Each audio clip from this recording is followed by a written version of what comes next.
Buscando la verdad y abogando por la unidad nacional en pro de la paz y la seguridad en el Ecuador, queremos iniciar la jornada de entrevistas y debates en la revista de Opinión Democracia.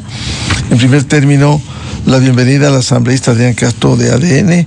Lo invitamos para hablar, entre otros temas vinculados con las tareas que cumple la función legislativa, el nuevo Código de Ética de la Asamblea. ¿Cómo implementar en la práctica un nuevo Código de Ética en la legislatura? Asambleísta Adrián Castro, buen día. Buenos días, Miguel, un gusto saludarle a usted, a todos los amigos de Radio Democracia. Pues siempre un gusto empezar la semana conversando de temas tan importantes como este. Primero, yo creo que se han dado tantos asuntos y hechos dentro de la Asamblea Nacional durante las últimas semanas que motivaron a nuestra bancada de Acción Democrática Nacional, ADN, a trabajar en la construcción de un código de ética nuevo que esté apegado a lo que sucede actualmente, no solamente en el Ecuador, sino en el mundo, y que las acciones, los hechos, las actitudes, todo lo que se hace dentro de la Asamblea Nacional tenga este rato pues un condumio, digamos, dentro de un texto normativo interno que nos permita tener una mejoría en estas prácticas, ¿no? El Código de Ética se apega a normas internacionales, como le decía Miguel hace un momento, y significa que en estos días lo vamos a presentar al presidente Nils Olsen para que inclusive pueda ser considerado como un modelo de código de ética para que se ajuste a las necesidades actuales de la Asamblea Nacional. ¿Este código de ética será para el bloque de ADN o se puede presentar para aplicar, si se aprueba en la Asamblea, en toda la legislatura? Bueno, de hecho lo vamos a presentar como ADN. Sin embargo, más allá de que regule las situaciones que sucedan dentro de nuestra bancada y que conlleven a mejorar las prácticas internas de nuestro bloque, de nuestra bancada, vamos a sugerir al presidente Nils Olsen que, de ser el caso, pues lo puedan acoger y lo puedan llevar ya y lo puedan extender hacia todas las bancadas de la Asamblea. Lo hemos estado preparando durante mucho tiempo, no es algo que se hace de la noche a la mañana, pero consideramos que es además un mensaje importante en tiempos en donde la Asamblea, dentro de los últimos hechos que han ocurrido, pues tiene que levantar cabeza, y para eso la voluntad del presidente Nils Olsen ha sido pues la que el país ha conocido desde el día 1, una persona que ha llevado bien las riendas de la Asamblea Nacional y que por su intermedio estoy seguro de que conseguiremos esta aprobación lo más pronto posible. ¿Qué contiene este código de ética para conocer sobre prácticas, sobre acciones que debieran cumplir un asambleísta? Bueno, principios, valores de la bancada. Un código de ética no es un cuerpo legal que contempla sanciones como el Código Orgánico Integral Penal. No se trata de eso, más bien es un cuerpo normativo que habla sobre la rectoría, los principios, la probidad, la responsabilidad política, la transparencia, la imparcialidad, la lealtad institucional, la rendición de cuentas, el comportamiento que se debe mantener no solamente dentro de la Asamblea Nacional, sino fuera del recinto electoral. Hay valores institucionales que también están dentro de un cuerpo normativo como un código de ética: la integridad, la solidaridad, la disciplina, la coherencia, el respeto. Son cosas que necesariamente las incorporamos ahí y que se van desglosando en acciones que se pueden ir mejorando por parte de los asambleístas, ¿no? Se establecen las reglas de conducta, cuáles son las reglas específicas que debemos cumplir, el tema de la asistencia y la puntualidad a la Asamblea Nacional, el ejemplo que se tiene que dar en el desempeño interno como externo, las prohibiciones de nepotismo, de tráfico de influencias, el manejo adecuado de nuestras redes sociales, el cuidado del lenguaje que se utiliza, esa convivencia respetuosa que tenemos que tener entre los colegas asambleístas de todas las bancadas, y obviamente también el tema de los debates e intervenciones objetivas, porque muchas veces hay intervenciones que no tienen nada que ver con la temática o que se trata de lecturas prolongadas que más bien dilatan los debates en lugar de ser muy concisos y objetivos dentro de lo que se hace y se dice en la Asamblea Nacional. También se establecen cuáles son las conductas que no son compatibles con el ejercicio de nuestras funciones, como el hecho de participar en actividades que son ajenas a la función legislativa durante nuestro ejercicio como asambleístas, o el uso de nuestras redes sociales para generar desinformación, o el tema de las inasistencias y demás. De tal manera que es completo, nos podríamos quedar conversando mucho tiempo, pero es un texto bastante grande y que esperamos que pueda obviamente orientar a que se mejore siempre, porque hay que procurar siempre aquello, ¿no? Ir mejorando poco a poco las acciones y las actividades que se tienen en la Asamblea Nacional. Para comentarlo en casuística, este código de ética que es para el comportamiento de los asambleístas, en este caso del bloque de ADN, también de alguna manera se podrá evitar que cometan errores que les llevó a una sanción, por ejemplo, al asambleísta Domènec Serrano. Claro que sí, por supuesto, ese es uno de los casos. Y una vez que ocurrió aquello, ustedes recuerden que se realizó una investigación por parte del presidente Olsen a nivel interno y se detectó algunas otras cosas en la Asamblea Nacional mucho más fuertes. De hecho, lo de Santiago Díaz Asque no es solamente antiético, ¿no? Ni moral, esto es ya delito, ¿no? Entonces aquí hay que dejar constancia también de que las actitudes que se enmarcan en el Código de Ética, que están fuera de los simples principios y valores, sino que apuntan ya a delitos, eso ya pasa a ser de conocimiento de la Fiscalía General del Estado y por supuesto los órganos internos como el CAL. Ahí ya no interviene un comité de ética, por ejemplo, que estamos proponiendo en nuestra bancada, que obviamente apunta que sea gente que tenga la probidad suficiente para poder estar ahí. Ahí ya estamos hablando de cosas más fuertes, ¿no? El tema de violación, ese tipo de cosas ya pasan a ser hechos mayores que definitivamente nada tienen que ver con un código de ética, sino con delitos ordinarios, como lo que ha ocurrido con este señor Díaz Asque, que realmente provoca asco, perdónenme que lo diga así, pero es terrible lo que pasó en la Asamblea Nacional de las 2 últimas semanas con este tema y que la ciudadanía ha visto con absoluto repudio. Si bien, como usted señala, Adrián, esto tiene que ver ya una presunta violación con la investigación que hace la Fiscalía General del Estado, pero también con la presencia de un personaje de esta magnitud en la Asamblea Nacional, de repetirse hechos como este, ¿qué puede señalar y aplicar el Código de Ética para un asambleísta, digamos? Bueno, eso ya implican temas de destitución, ¿no? Una persona que tenga una credencial tan marcada y manchada por delitos que están a la vista y que la ciudadanía ha sido la primera en criticar, por supuesto, nuestra bancada de la misma manera. De hecho, miren, creo que el mejor ejemplo de querer mejorar las cosas es precisamente presentar cuerpos normativos que tienen que ver con la ética y con la moral. Pero en el caso del señor Asque y otros delitos parecidos, eso ya constituye destitución, eso ya no se puede tolerar más. Una persona que esté este rato en esas circunstancias, es más, buscada este rato por la justicia, porque incluso el gobierno nacional ha presentado una recompensa por la información que tengamos de este sujeto que no aparece en ningún lado, no puede ser nunca un asambleísta, no, jamás. Creo que debemos pensar también en la reforma al Código de la Democracia para que estos principios de probidad, esos principios de conocimiento de la materia legislativa sean parte de los perfiles de los futuros asambleístas. Porque ¿cómo pudo entrar una persona de estas y encima de aquello presentar un proyecto de ley que lo que pretendiera legalizar temas de relaciones sexuales con adolescentes de 14 años? Porque una cosa es lo que decía la Corte Constitucional y otro es pretendía este sujeto que eliminó el literal C cuando transcribió la sentencia de la Corte y que obviamente hablaba sobre el tema del consentimiento de las relaciones sexuales, ¿no? Incorporar ahí la eliminación de la prisión preventiva para delitos mayores a 5 años. ¿Qué pretendían estos sujetos? Y que 10 de esos asambleístas hayan firmado ese mamotreto de proyecto de ley preocupa absolutamente más.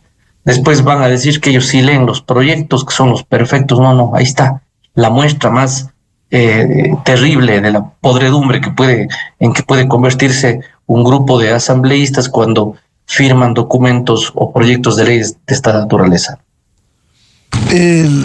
Ahora, no solo estos casos en casuística, hay otro, por ejemplo, la asambleísta Mireya Pazmiño de la Revolución Ciudadana, que fue sancionada por, de alguna manera, ser suelta con la lengua al tildar de fascista a otro colega legislador.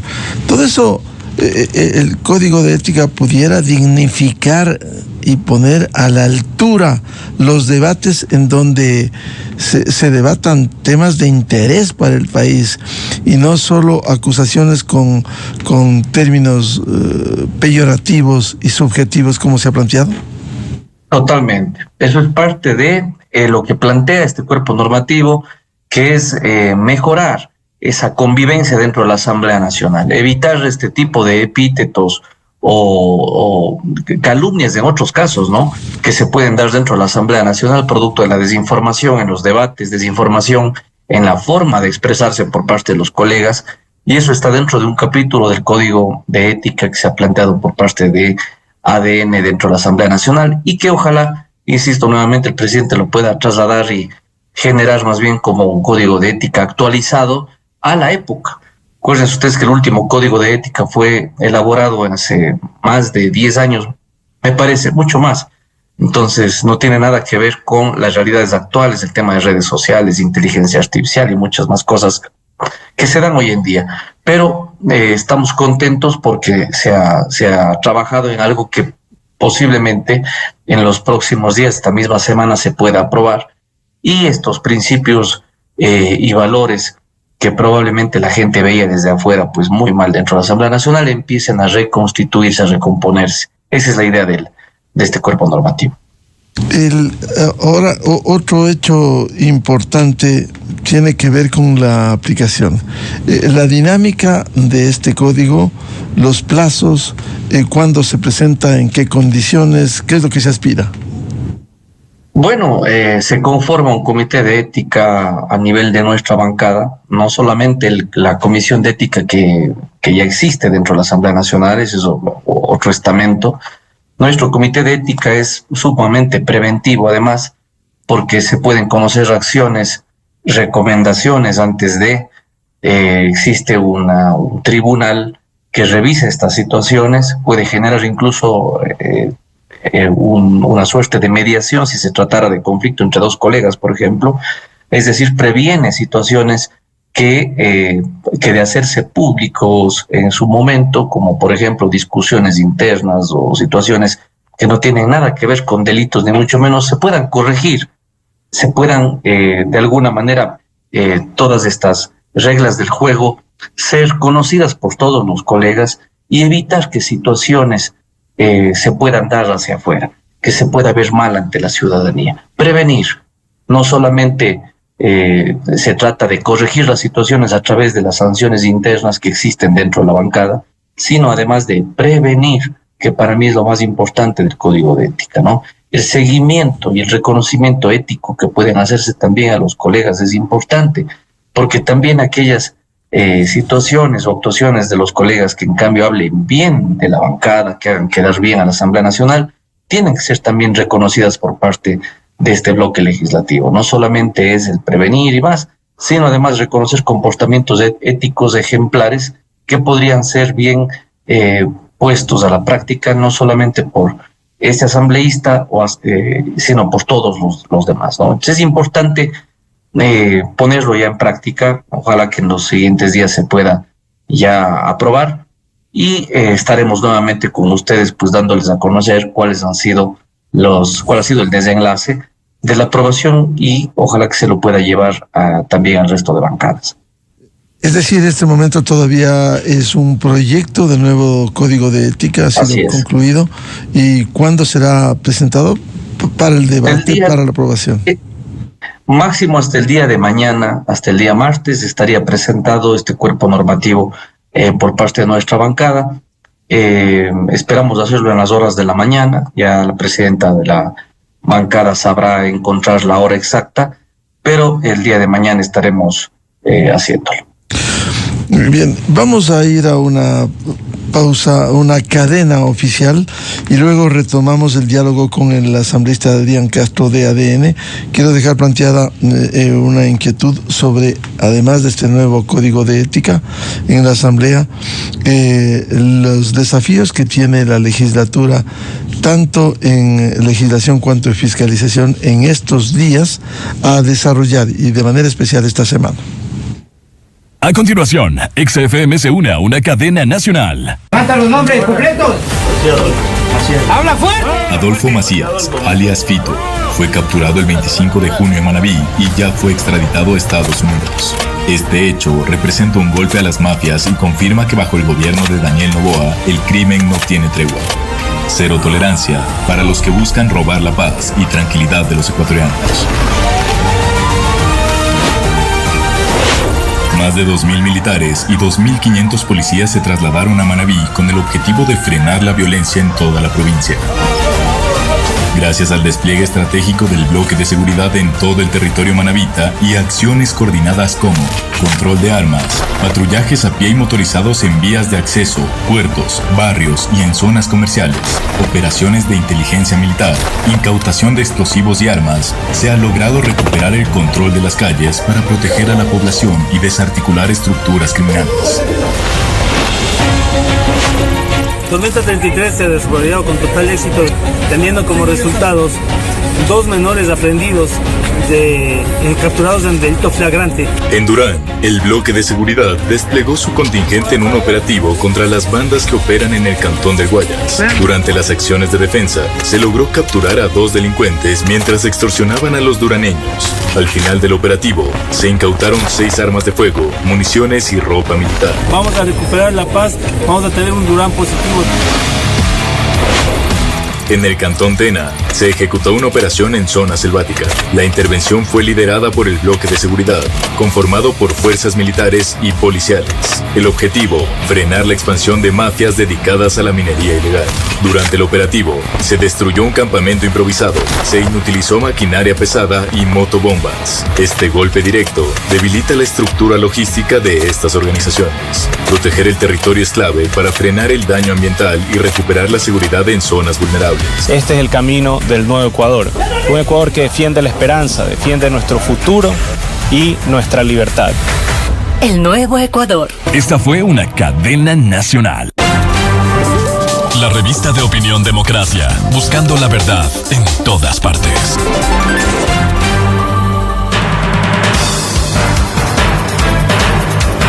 7:01 minuto en el territorio continental ecuatoriano, buscando la verdad y abogando por la unidad nacional en pro de la paz y la seguridad en el Ecuador. Reanudamos el diálogo con el asambleísta de ADN, Adrián Castro. Habíamos hablado sobre el código de ética que se va a presentar en las próximas horas y que debiera dignificar la práctica legislativa, la actuación de los legisladores. Decía Adrián, ¿cuáles son los desafíos que tienen para esta semana y estos días, tanto en materia de legislación cuanto de fiscalización? Las actividades a desarrollar. Bueno, Miguel, yo creo que, como siempre lo he dicho, la fiscalización es una tarea pendiente de la Asamblea Nacional durante décadas. Si bien se ha trabajado en varias leyes, sin embargo yo soy de las personas que deberíamos más bien depurar una cantidad de leyes que ya no sirven para nada en el país, y hacia allá tenemos que apuntar, pero reforzar las leyes urgentes económicas sí es necesario, y para ello hay reformas que se están construyendo en la Asamblea Nacional que, por supuesto, si bien no tienen el carácter de económicas urgentes, son muy importantes, como la propia reforma al Código Orgánico Integral Penal que se está trabajando en justicia, como las reformas que tienen que pasar ya para segundo debate en garantías constitucionales y control constitucional, como la reforma de la Ley Orgánica del Sistema Nacional de Contratación Pública en la Comisión de Régimen Económico, los vetos que han sido presentados por el presidente, como por ejemplo el que se vamos a tratar el día de hoy, que tiene que ver con el Código de la Democracia, y el veto en cuanto a la paridad de género, que el presidente en buena hora pues lo redactó de mejor manera para que no quede ninguna duda de que la paridad de género es importantísima en el régimen democrático. Y en materia de fiscalización, ustedes han visto, la semana pasada arrancaron una fiscalización al sistema de salud pública que es importante hacerlo desde la comisión, no solo de fiscalización. Ahí estuvo el señor Salcedo dando la declaración la semana anterior, en donde sin duda alguna muchas de las cosas que se dijeron ahí en cuanto al manejo indebido y la corrupción en los medicamentos abre paso a que también la Comisión de Salud, en donde está el compañero Juan José Reyes, pueda también tratar por otra arista de investigar lo que está ocurriendo en algunos hospitales. Y como ustedes pueden ver, pues arrancamos hace un par de semanas con el tema del sistema judicial, que también está en la Comisión de Fiscalización, en donde estuvieron no solamente representantes de las Cortes de Justicia, sino además de la Consejo de la Judicatura, dándonos a conocer la problemática en el sistema de justicia.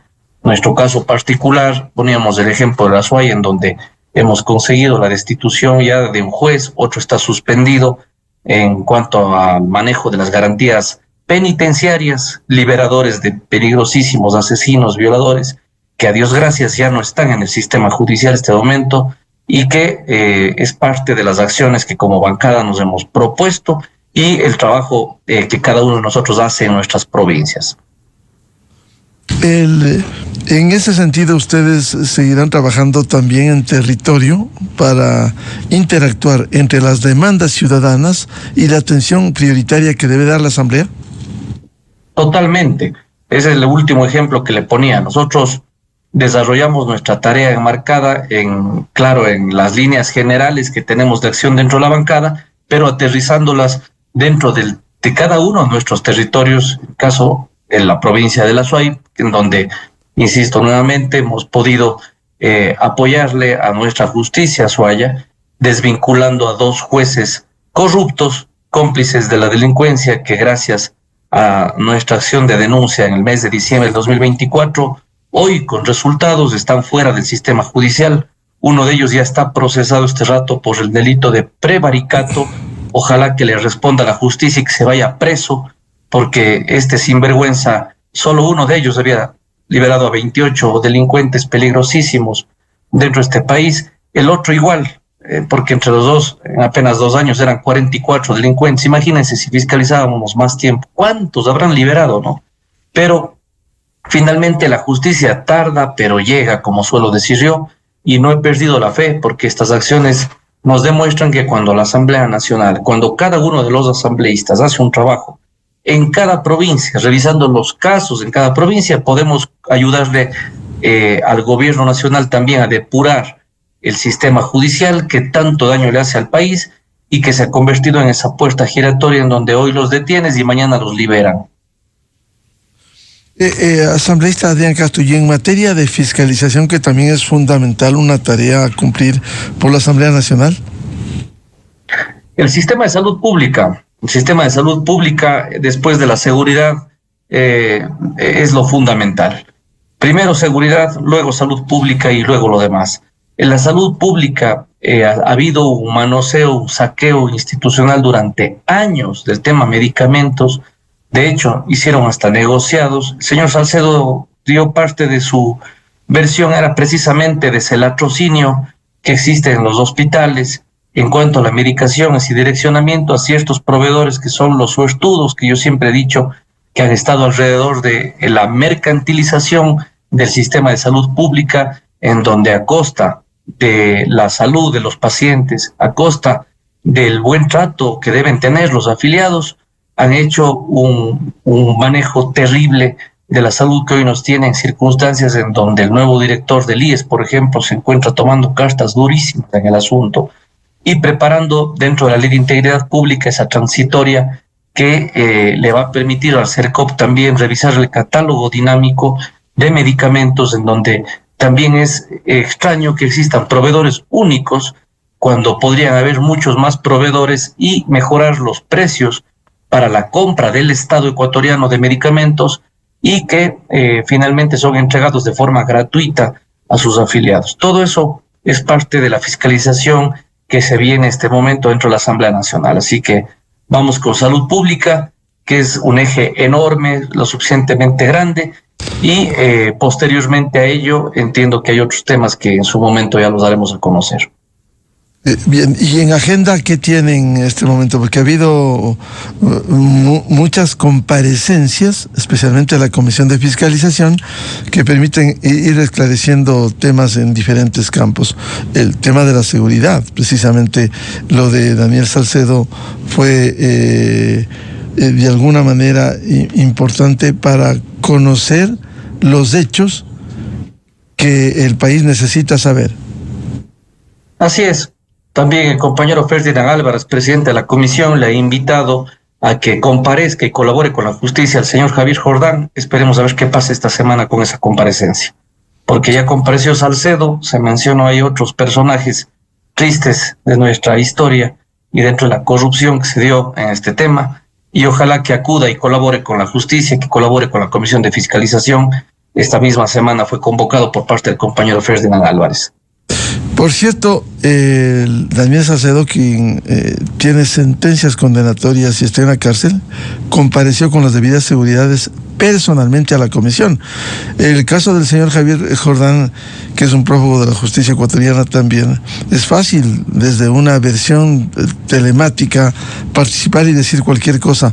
Se ha pedido la presencia física de Javier Jordán aquí en el Ecuador. Entiendo que lo va a hacer de esa manera el compañero Ferdinand, que sería lo lógico, ¿no?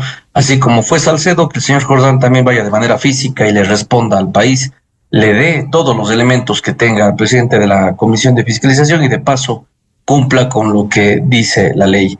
Aquí no estamos, y la bancada va a permitir que ningún vivo o ninguna persona que esté tuiteando nomás se salga con las suyas. Aquí tiene que venir a dar información coherente, veraz, como lo hizo a través de la fuerza pública el señor Salcedo, que compareció ahí con toda la policía, obviamente resguardando no solamente la seguridad de quienes lo acompañan, sino además para garantizar que no le pase nada, porque el momento en que usted ve que esta gente empieza a cantar, como se dice, a contar las cosas que han estado pasando, hasta corren riesgo, porque hay algunos que seguramente no les conviene la información que tenga Salcedo, que tenga Jordán y otros, pero esperamos que todo eso finalmente salga a la luz. Mire, este hombre dijo tantas cosas que realmente tomamos nota, porque ahí salieron algunos nombres, algunos vínculos, él mencionó incluso al alcalde de Guayaquil, bueno, una cosa terrible.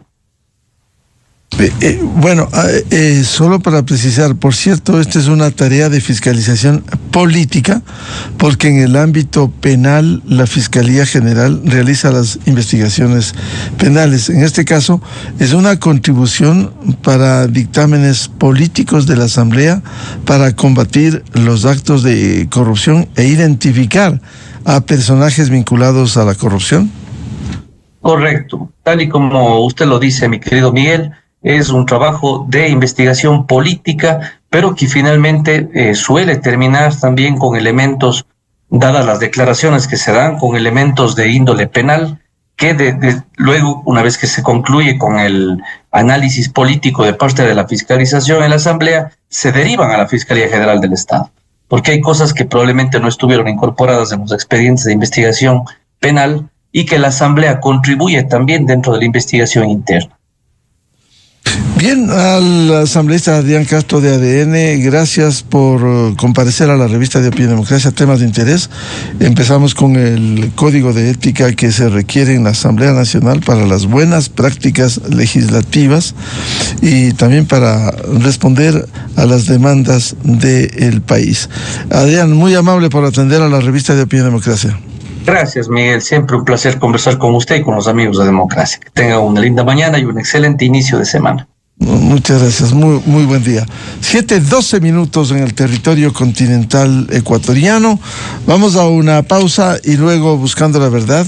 Diálogo previsto con el analista de temas de seguridad, ex rector del IAEN, el coronel doctor Patricio Haro, y también está invitado el doctor Jean-Paul Pinto, experto en seguridad, para hablar sobre temas de interés en la coyuntura, como la lucha contra la delincuencia en Manabí, el apoyo internacional, la extradición de Fito y otros temas de interés en el país.